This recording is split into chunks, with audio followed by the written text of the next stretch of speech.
Kembali lagi bersama channel Rahmat Firdaus. Oke teman-teman, kemarin kita sudah membahas tentang sewa guna usaha atau leasing. Di video kali ini kita akan membahas bagian kedua dari kegiatan usaha lembaga pembiayaan, yaitu anjak piutang atau biasa disebut juga dengan factoring. Oke teman-teman, sebelum kita mulai materi ini, kita ada baiknya untuk mereview kembali video kita yang lalu, yaitu tentang sewa guna usaha. Nah teman-teman, berikut adalah kegiatan-kegiatan usaha yang dilakukan oleh perusahaan pembiayaan. Yang pertama adalah sewa guna usaha atau leasing.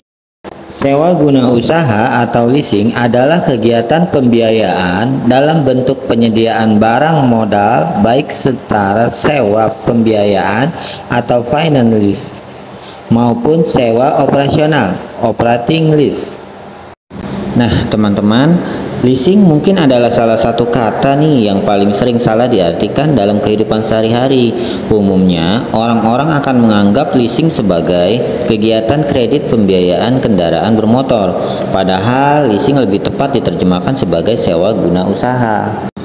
Dalam sewa guna usaha terdapat perjanjian antara kedua belah pihak. Selain itu, sewa guna usaha juga merupakan bisnis yang aman. Sudah diatur secara hukum melalui keputusan Menq RI nomor 1199/KMK.01/1991. Pengadaan barang modal juga dapat dilakukan dengan pembelian barang penyewa guna usaha atau lease oleh perusahaan pembiayaan atau lessor yang kemudian digunakan kembali oleh penyewa guna usaha. Cara leasing ini dikenal juga dengan nama sales lease atau leaseback. Lalu bagaimana sih cara prosesnya? Nah, proses sewa guna usaha melibatkan beberapa pihak sekaligus, yakni perusahaan pembiayaan sebagai lessor, nasabah sebagai lessee, penjual yang menyediakan barang modal sebagai supplier, serta asuransi sebagai pihak yang menanggung risiko dari sewa guna usaha. Nah, teman-teman, berikut adalah manfaat-manfaat perusahaan pembiayaan. Yang pertama adalah mempermudah pembayaran dengan sistem angsuran. Yang kedua, proses pengajuan mudah dan cepat. Yang ketiga, memiliki bunga pinjaman yang terjangkau. Yang keempat, menawarkan fleksibilitas waktu. Oke teman-teman, yuk kita mulai ke materi anjak piutang atau factoring. Anjak piutang adalah suatu kegiatan usaha pembiayaan yang menggadaikan atau menjual piutang usaha sebagai jaminan untuk memperoleh pinjaman atau tambahan modal kerja. Pada pelaksanaannya, anjak piutang atau invoice factoring akan dibeli oleh investor yang dalam hal ini bertindak sebagai borrower, sehingga seluruh proses penagihan utang sepenuhnya menjadi kewajiban pihak investor.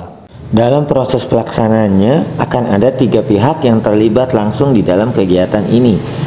Yang pertama adalah perusahaan jasa anjak piutang, yakni perusahaan yang bertanggung jawab pada anjak piutang dari pihak klien atau biasa juga disebut sebagai investor. Yang kedua adalah klien. Klien adalah pihak yang mendapatkan jasa dari pihak investor yang mana mereka menjual piutang milik perusahaannya. Yang ketiga adalah pemilik piutang, yakni pihak yang membeli produk, barang, atau jasa dari pihak klien. Anjak piutang ini bisa dibagi lagi menjadi 4 jenis, yakni berdasarkan pelayanan, pertanggungan resiko, berdasarkan bentuk perjanjian, dan juga lingkup kegiatannya. Jenis anjak piutang berdasarkan pelayanan dibagi 4. Yang pertama adalah full service factoring. Jenis anjak piutang yang satu ini akan mampu memberikan jasa anjak piutang secara menyeluruh, baik itu secara jasa, pembiayaan, ataupun non-pembiayaan.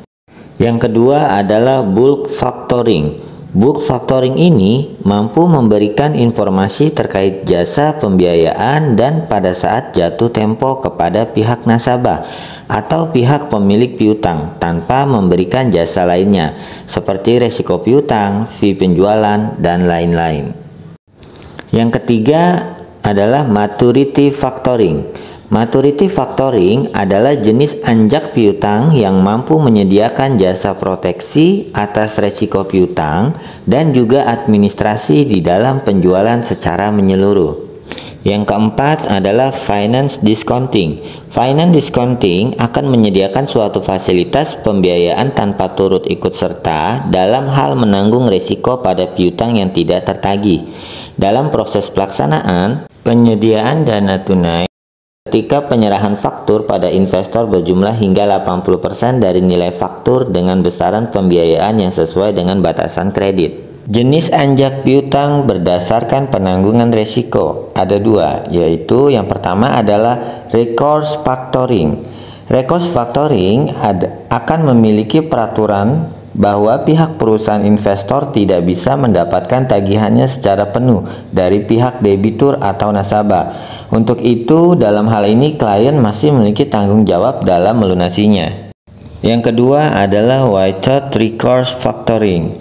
Berbeda dengan resource factoring, jenis anjak piutang ini akan memberikan seluruh beban tanggung jawabnya pada pihak investor, sehingga jika pihak nasabah tidak mampu membayar tagihan secara menyeluruh, maka pihak klien akan terlepas dari resiko gagal bayar. Jenis anjak piutang berdasarkan perjanjian ada dua. Yang pertama adalah disclose factoring. Jenis anjak piutang ini akan memberikan informasi pada nasabah bahwasanya tagihannya sudah berpindah ke pihak investor. Yang kedua, undisclosed factoring. Undisclosed factoring tidak akan memberitahukan pada nasabah tentang peralihan piutangnya. Jenis anjak piutang berdasarkan lingkup kegiatan ada dua. Yang pertama adalah domestic factoring. Domestic factoring adalah kegiatan yang melibatkan seluruh pihak yang terlibat dalam kegiatan piutang yang ada pada suatu negara. Yang kedua adalah international factoring. Di dalam ruang lingkup kegiatan ini akan melibatkan perusahaan yang berada pada negara yang berbeda dan memiliki peran sebagai ekspor faktor dan juga impor faktor. Jenis anjak piutang berdasarkan sarana pengalihan. Yang pertama, account receivable. Dalam hal ini, klien nantinya akan diberikan bukti utang yang tersedia dalam bentuk laporan akun receivable kepada investor. Yang kedua adalah promissory notes. Promissory notes adalah suatu catatan dari pihak nasabah yang diberikan kepada pihak klien. Lalu pihak klien nantinya bisa mengendorse promissory notes pada pihak investor sebagai bentuk pengalihan utang. Oke teman-teman, itu semua adalah jenis-jenis dari anjak piutang. Nah, apakah manfaat dari anjak piutang sendiri? Perusahaan yang melakukan proses anjak piutang ini mampu memberikan manfaat untuk semua pihak, yaitu pertama adalah manfaat untuk investor atau faktor. Pihak investor atau perusahaan anjak piutang akan memperoleh keuntungan dengan bentuk fee dan biaya lainnya dari pihak klien. Yang kedua adalah manfaat untuk klien. Nah, klien akan mendapatkan manfaat berupa pembiayaan seperti mampu meningkatkan penjualan dan juga memperlancar arus kas. Sedangkan dari segi non pembiayaan, maka klien akan mendapatkan manfaat seperti mendapatkan kemudahan dalam hal penagihan utang, lebih mudah dalam merencanakan, efisiensi, dan juga meningkatkan kualitas piutang. Ketiga adalah manfaat untuk nasabah atau debitur. Pihak debitur memiliki kesempatan untuk bisa melakukan pembelian dengan cara kredit. Selain itu, hadirnya jasa di dalam administrasi akan mampu memberikan kesempatan pada pihak nasabah dalam hal melakukan penjualan yang lebih cepat. Contoh-contoh perusahaan anjak piutang yang aktif di Indonesia adalah Aditama Finance, SG Finance, PT IVS Capital Indonesia, PT Tifa Finance, dan sebagainya. Oke teman-teman, itu saja. Semoga di video kali ini bermanfaat untuk kalian sehingga kalian lebih mengenal dan mengerti apa itu anjak piutang, jenis-jenis anjak piutang, dan manfaat anjak piutang serta contoh dari perusahaan anjak piutang. Terima kasih, sampai jumpa kembali di video selanjutnya dengan materi yang berbeda dan berbobot. Sampai jumpa.